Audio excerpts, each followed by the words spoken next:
ini merupakan usaha untuk meningkatkan kesejahteraan masyarakat secara menyeluruh. Namun, dalam prosesnya terdapat berbagai tantangan yang dapat memperlambat atau bahkan menghambat pencapaian. Tujuan pembangunan itu sendiri, ketimpangan pendapatan. Salah satu masalah utama adalah ketimpangan pendapatan.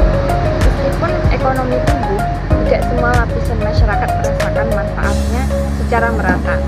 Sebagian besar kekayaan terkonsentrasi di tangan segelintir orang.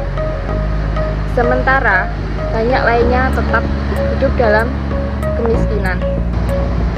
pengangguran. Masalah pengangguran muncul ketika lapangan kerja tidak sebanding dengan jumlah tenaga kerja. Hal ini sering terjadi karena kurangnya investasi, keterbatasan keterampilan, atau ketidaksesuaian antara pendidik dan kebutuhan pasar kerja. Kemiskinan struktural.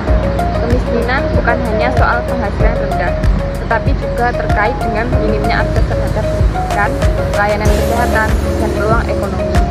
Inilah yang disebut kemiskinan struktural, yang sulit diatasi tanpa perubahan mendasar dalam sistem.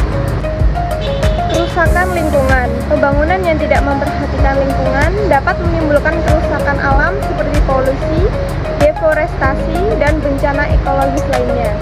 Hal ini bukan hanya merusak alam, tetapi juga mengancam keberlangsungan ekonomi dalam jangka panjang. Ketergantungan pada sektor tertentu. Banyak negara berkembang terlalu bergantung pada satu atau dua sektor seperti pertambangan atau pertanian. Ketika harga komoditas turun, ekonomi menjadi rentan dan pembangunan bisa stagnan. Studi kasus skandal korupsi Pertamina 2025 dan dampaknya terhadap pembangunan ekonomi. Pada awal 2025, Pertamina terlibat skandal korupsi sebesar senilai 968,5 triliun rupiah akibat pencaburan ilegal bahan bakar bersubsidi dan non-subsidi. Skandal ini menimbulkan kerugian negara terbesar dalam sejarah Indonesia. Dampak terhadap pembangunan ekonomi yaitu 1.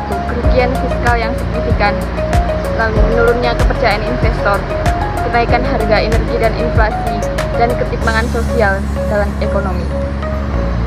Tindak lanjut yang dibutuhkan yaitu audit menyeluruh BUMN, penguatan sistem anti korupsi dan subsidi tepat sasaran, reformasi tata kelola dan transparansi perusahaan. Kesimpulan, masalah-masalah ini menunjukkan bahwa pembangunan ekonomi bukan hanya soal angka pertumbuhan, tetapi juga kualitas, pemerataan, dan keberlanjutan. Upaya bersama dari semua pihak sangat diperlukan agar pembangunan benar-benar membawa manfaat bagi seluruh masyarakat.